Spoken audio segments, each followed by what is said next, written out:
यूं ही नहीं मैं बन जाता हूं। कुदरत के कोने कोने से खूबियां खोज लाता हूं। गुणवत्ता की गहराइयों का गोताखोर हूं मैं। यूं ही नहीं मैं रजनीगंधा बन जाता हूं। और एनकाउंटर मॉडल पर हंगामा मचाने वाले योगी का दूसरा मॉडल देखकर हैरान रह जाएंगे। अब इसका चलता है।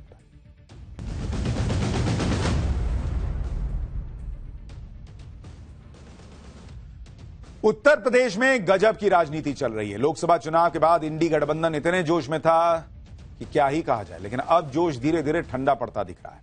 मुख्यमंत्री योगी आदित्यनाथ ने ऐसा चक्रव्यूह बना दिया जिसमें राहुल और अखिलेश दोनों फंसे हुए। इंडी गठबंधन यूपी में उपचुनाव को लेकर जो प्लानिंग कर रहा था वो सारी प्लानिंग धरी की धरी दिख रही है। सीएम योगी उन मुद्दों पर काम कर रहे हैं जिस पर बोलकर अखिलेश यादव फंस जाते हैं और राहुल गांधी कुछ बोल ही नहीं पाते। यूपी उपचुनाव में बुलडोजर और एनकाउंटर की गूंज साफ सुनाई दे रही है। बहराइच में रामगोपाल मिश्रा की हत्या के आरोपियों का एनकाउंटर हुआ। अब आरोपियों के अवैध अतिक्रमण पर बुलडोजर भी चलने वाला है। इस माहौल के बीच अखिलेश का पीडीए कार्ड कितना काम करेगा यह भी सवाल है। राहुल का संविधान बचाओ नैरेटिव और जातिगत जनगणना का मुद्दा पहले ही हरियाणा में फेल हो चुका है और बीजेपी फ्रंट फुट पर हिंदुत्व की पिच पर खेल रही है। बहराइच की घटना में क्या अपडेट है वो आपको बताऊंगा और यह भी बताऊंगा कि कैसे बहराइच के मामले में इंडी गठबंधन फंस गया। लेकिन पहले इंडी गठबंधन के अंदर चल रही उठापटक के बारे में सुनिए। यूपी में उपचुनाव की तारीखों का ऐलान हो गया है। मिल्कीपुर को छोड़कर 9 सीटों पर बाइपोल है। इन 10 सीटों पर टिकट बंटवारे को लेकर कांग्रेस और समाजवादी पार्टी में बहुत दिनों से चर्चा चल रही थी। फिर पता चला कि चुनाव तो 9 पर ही है। कांग्रेस को उम्मीद थी कि हरियाणा चुनाव जीतने के बाद वो अखिलेश से अपनी शर्तों पर सीट मांगेंगे, लेकिन हरियाणा तो हार गए। अब नतीजा यह हुआ कि यूपी में कांग्रेस की राजनीतिक हैसियत घट गई। पहले भी कोई बहुत तूफानी नहीं थी, लेकिन अब और घट गई। कांग्रेस पहले उपचुनाव में 5 सीट मांग रही थी।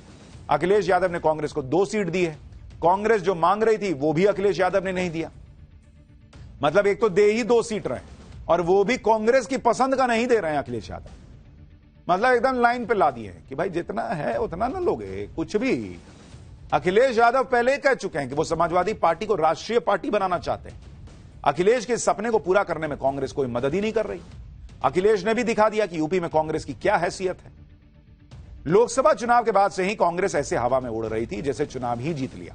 कांग्रेस को उम्मीद थी कि यूपी उपचुनाव में अखिलेश के साथ बराबरी की डील होगी, लेकिन अखिलेश यादव भी कांग्रेस के रवैये से बहुत खुश नहीं दिख रहे। अखिलेश मीडिया में तो कुछ नहीं बोल रहे थे, लेकिन अंदर ही अंदर उनकी तैयारी चल रही थी।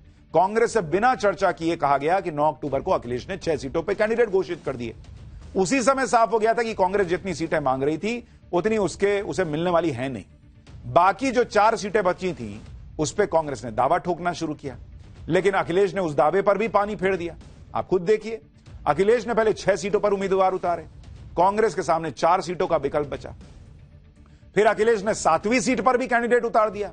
अब कांग्रेस के पास 3 सीटें बची थी, लेकिन चुनाव ही 9 पर हो रहा है तो वो भी घट के 2 हो गई। तो अखिलेश ने कांग्रेस को कहा कि ये 2 बचा है बॉस, ले लो। और इसमें गाजियाबाद और अलीगढ़ की खैर सीट कांग्रेस को दे दी। ये दोनों ही सीटें लंबे समय से बीजेपी के पास रही हैं। यानी अखिलेश ने कांग्रेस को 2 मुश्किल से सीटें दे दी। भाई उनको पता है अखिलेश यादव को कि कांग्रेस पार्टी यूपी में लोकसभा में सीटें लाई तो अखिलेश यादव की पार्टी के कंधे पे बैठ के लाई। उसके बाद राहुल गांधी को पूरे सोशल मीडिया में हीरो बता दिया। अखिलेश यादव साइड हो गए या कर दिए गए। अब अखिलेश यादव ने कहा कि एक काम करो, बहुत हीरो हैं अगर आप लोग कांग्रेस वाले, तो आप लोग कंधे से उतरो।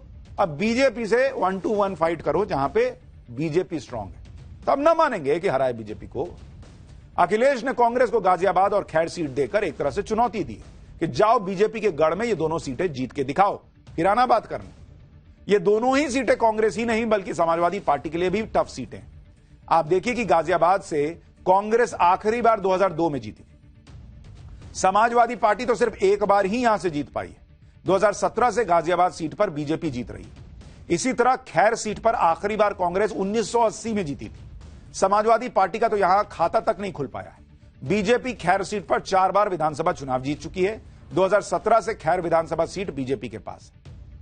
यानी यह हालत वैसे हो गई कि कांग्रेस कह रही थी कि हमको बैटिंग चाहिए, और जैसे ही बॉलिंग पे बुमराह आया तो कहा गया कि जाओ तुम बैटिंग करो। अब कांग्रेस कह रही है बुमराह कैसे खेलेंगे, वो तो हम खेल ही नहीं पाते। तो अखिलेश यादव कह रहे तो खेल के दिखाओ, मारो सेंचुरी। यानी हारी हुई 2 सीटें अखिलेश यादव ने कांग्रेस को दे दी। और इन सीटों पर चुनाव लड़कर कांग्रेस क्या ही हासिल करेगी यह खुद कांग्रेस को समझ में आ रहा है। कांग्रेस को मुश्किल सीटें देकर अखिलेश अपने हिस्से की सीटों पर कैंडिडेट उतारे जा रहे हैं। अभी तक अखिलेश यादव ने 7 सीटों पर कैंडिडेट उतार दिए हैं, जिनमें मैनपुरी की करहल सीट से तेज प्रताप यादव, कानपुर की सीसामऊ सीट से नसीम सोलंकी, अयोध्या की मिल्कीपुर सीट से अजीत प्रसाद, अंबेडकर नगर की कटेहरी सीट से शोभावती वर्मा, प्रयागराज की फूलपुर सीट से मुस्तफा सिद्दीकी, मुजफ्फरनगर की मीरापुर सीट से सुंबुल राणा, मिर्जापुर की मझवा सीट से डॉक्टर ज्योति बिंद को टिकट दिया गया है। इसमें मीरापुर सीट से कैंडिडेट का ऐलान तो आज ही किया गया। सुंबुल राणा बीएसपी के कोऑर्डिनेटर मुनकाद अली की बेटी और समाजवादी पार्टी के पूर्व सांसद कादिर राणा की बहू हैं और वो पहली बार चुनाव लड़ रही हैं। अखिलेश यादव ने कैंडिडेट्स का ऐलान किया तो बीजेपी को मौका मिल गया हमला करने का। बीजेपी ने अखिलेश यादव पर परिवारवाद का आरोप लगा दिया। करहल से तेज प्रताप यादव को टिकट दिया गया, जो अखिलेश यादव के भतीजे हैं। तेज प्रताप यादव के लिए तो नॉमिनेशन फॉर्म भी खरीद लिया गया है। वहीं मीरापुर से पूर्व सांसद की बहू को टिकट मिला है। सीसामऊ से इरफान सोलंकी की पत्नी को टिकट मिला है। नसीम सोलंकी को टिकट दिया गया है। इसी पर यूपी के डिप्टी सीएम केशव प्रसाद मौर्य ने अखिलेश पर तंज कसा। केशव प्रसाद मौर्य ने कहा कि जातिवाद और परिवारवाद तुष्टीकरण के प्रतीक है। सपा बहादुर श्री अखिलेश यादव तीनों चीजें उनमें कूट कूट कर भरी हैं। भाजपा ही वर्तमान, भाजपा ही भविष्य।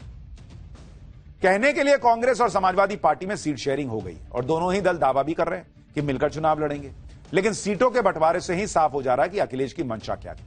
दूसरी तरफ बीजेपी की तैयारियां नेक्स्ट लेवल पर है। बीजेपी हर सीट के लिए विनिंग कैंडिडेट की तलाश कर रही है। इसके लिए लगातार उम्मीदवारों की स्क्रीनिंग चल रही है। सूत्रों के मुताबिक यूपी बीजेपी ने संभावित कैंडिडेट्स की लिस्ट केंद्रीय चुनाव समिति को भेज दी है और वहां से हरी झंडी मिलने के बाद उम्मीदवारों का ऐलान होगा। बीजेपी की संभावित लिस्ट में किस किस का नाम है वो भी आपको बताता हूं। गाजियाबाद से संजीव शर्मा के नाम की चर्चा चल रही है।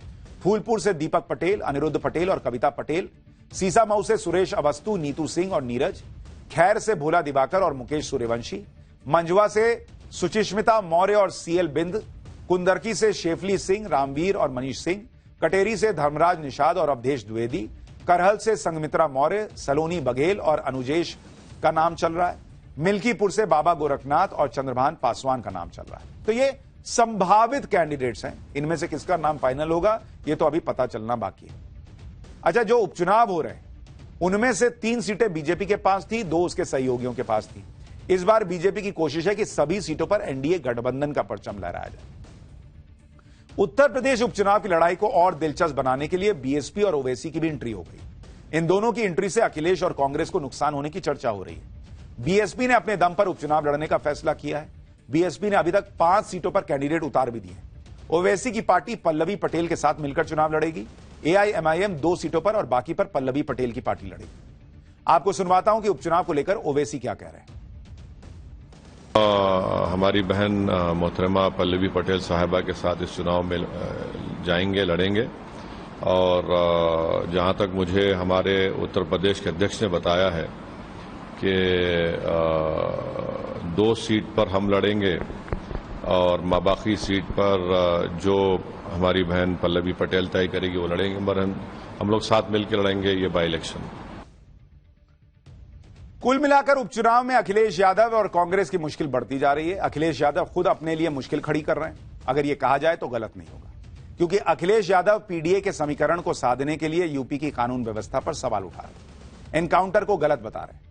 सुल्तानपुर से लेकर बहराइच तक अपराधियों के एनकाउंटर पर अखिलेश का रुख अपराधियों के पक्ष में ही दिखाई दिया है। अगर पिछले कुछ समय से अखिलेश और समाजवादी पार्टी का हाल देखें तो अखिलेश ने सुल्तानपुर एनकाउंटर पर सवाल उठाए थे। अखिलेश ने मंगेश यादव के एनकाउंटर को हत्या बताया था। बहराइच एनकाउंटर को अखिलेश ने सरकार की नाकामी बताया। इसके अलावा अयोध्या में एसपी नेता मोईद खान पर रेप का आरोप लगा।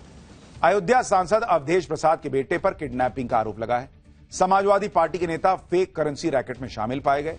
समाजवादी पार्टी के सांसदों और विधायकों के व्यवहार पर भी सवाल उठे। अखिलेश यादव सेलेक्टिव अप्रोच के साथ अपराध की घटनाओं पर बयानबाजी कर रहे हैं। बीजेपी इसी को आधार बनाकर आरोप लगा रही है कि समाजवादी पार्टी को गुंडई की आदत है। अखिलेश यादव ने बहराइच एनकाउंटर पर क्या कहा वो भी सुनिए। सरकार अपनी नाकामी छिपाने के लिए एनकाउंटर कर रही है। एनकाउंटर नई परिभाषा में हाफ एनकाउंटर और फिर ये एनकाउंटर हाफ एनकाउंटर ये डराने के लिए हैं। आप मुझसे ना नाम बताते ना कुछ बताते तब भी मैं कह सकता था कि एनकाउंटर किसका किया इन्होंने। मुख्यमंत्री जी से जो मिलाया हो उसे क्या मुआवजा, क्या नौकरी की बात करें हम? अच्छा बताइए, मुख्यमंत्री जी के साथ जो 2 घंटे वक्त गुजारा हो, उन्हें तो सरकारी नौकरी देनी चाहिए। और फिर जो फेक एनकाउंटर में निकलेंगे उनको क्या नौकरी देंगे क्या? ये अखिलेश यादव आरोपियों के एनकाउंटर पर सवाल उठाते हैं, लेकिन रामगोपाल मिश्रा की मौत पर उसी सख्ती से नहीं बोलते। क्या इसकी वजह यह है कि आरोपी अखिलेश के पीडीए यानी पिछड़ा, दलित और अल्पसंख्यक समाज से आते हैं, जबकि यूपी में योगी सरकार का क्लियर फंडा है, जो भी गलती करेगा वो बचेगा नहीं, चाहे वो किसी भी धर्म जाति का हो। इसी जीरो टॉलरेंस की नीति की वजह से यूपी में अपराधियों को सजा मिल रही और इसी नीति का इस्तेमाल बहराइच में भी हो रहा है। बहराइच में हिंसा हुई, रामगोपाल मिश्रा की मौत हुई और उसके बाद आज पहला जुमा था। फिर से हिंसा की आशंका को देखते हुए सरकार ने तगड़े बंदोबस्त किए। मस्जिदों के बाहर पुलिस तैनात थी, ड्रोन से निगरानी रखी जा रही थी। इसी सख्ती की वजह से आज कोई हल्ला हंगामा हो ही नहीं पाया। बहराइच में रामगोपाल मिश्रा की हत्या के आरोपियों के खिलाफ किस तरह से एक्शन लिया जा रहा है वो भी देखिए। आरोपियों को एनकाउंटर में गोली लगी, वो जेल में है। अब बहराइच में बुलडोजर चलाने की भी तैयारी। बहराइच में बड़े पैमाने पर अतिक्रमण हुआ है और इसमें रामगोपाल हत्याकांड के आरोपी भी शामिल हैं। अब पीडब्ल्यूडी अवैध अतिक्रमण को चिन्हित कर रहा है। जितने भी इलीगल कंस्ट्रक्शन है उन पर मार्किंग की जा रही है और बहुत जल्द नियमों के मुताबिक अतिक्रमण हटाने के लिए बुलडोजर एक्शन भी होगा। तो अभी एनकाउंटर पे हंगामा मचा है, फिर जब बुलडोजर चलेगा तब भी छाती पीटी जाएगी, लेकिन वो तो चलेगा क्योंकि योगी आदित्यनाथ की सरकार में जो हिसाब है वो क्लियर है। देखिए बहराइच से एक रिपोर्ट। पीडब्ल्यूडी डिपार्टमेंट ने इस इंक्रोचमेंट को हटाने की कवायद 1 महीने पहले शुरू कराई थी और उसके चिन्हीकरण किया गया था और उसी का निशान यहां पर मौजूद है। मतलब लगभग 8 से 10 फुट जो सड़क का हिस्सा होता है उस पर लोगों ने अपना कब्जा कर लिया है। कुछ ने चबूतरा बना लिया और कुछ ने यहां पर पक्के कंस्ट्रक्शन करके दुकान आगे बढ़ा ली है। अब जिला प्रशासन इसकी जांच करवा रहा है और जांच के बाद रोड को चौड़ा करने के लिए जो बुलडोजर का एक्शन लिया जाता रहा है निर्धारित नियमों का पालन करते हुए उस देखिए, क्राइम कंट्रोल के लिए सीएम योगी की जीरो टॉलरेंस पॉलिसी। अपराधियों के खिलाफ एक्शन लेने के लिए यूपी पुलिस को छूट है। अखिलेश यादव एनकाउंटर और बुलडोजर एक्शन पर सवाल उठाते हैं। पुलिस अपनी मर्जी से एनकाउंटर नहीं करती, कई बार हालात ऐसे बन जाते हैं जब गोली चलानी पड़ती है और इसी जीरो टॉलरेंस पॉलिसी का असर है कि यूपी में अपराधियों के खिलाफ तेजी से कार्रवाई हो रही है। मैं आपको कुछ आंकड़े बताता हूं। यूपी में पिछले 7 साल में 210 बदमाशों के एनकाउंटर हुए जिनमें वो मारे गए। राज्य के 69 चिन्हित माफिया गिरोह की कमर तोड़ी गई। माफिया के खिलाफ 42 मामलों में 29 में सजा दिलाई गई। पिछले 7.5 साल में 81,196 से ज्यादा अपराधियों को सजा हुई है। 54 को फांसी, 3,125 को उम्र कैद की सजा दिलाई गई। 9,076 अपराधियों को 10 साल से ज्यादा की सजा हुई। महिला अपराध के 28,700 अपराधियों को सजा हुई। रेप और दूसरे गंभीर अपराधों में 16,565 अपराधियों को सजा दिलाई गई। इसमें 9 को फांसी और 1,720 को उम्र कैद की सजा हुई। और ये आंकड़े अगस्त 2024 तक के हैं जो यूपी सरकार की तरफ से जारी हुए। अपराधियों को सिर्फ पकड़ा नहीं जा रहा बल्कि सजा दिलाने का रेट यानी कन्विक्शन रेट भी अच्छा है। और अगर मामला फेक होता, झूठा होता तो कन्विक्शन ना हो रही होती। अदालतों में मामले चल रहे हैं और सजा पे सजा हो रही है। इसका मतलब योगी मॉडल सिर्फ एनकाउंटर नहीं करता बल्कि अपराधियों पर लगाम लगाता है, उन्हें सजा भी दिलवाता है।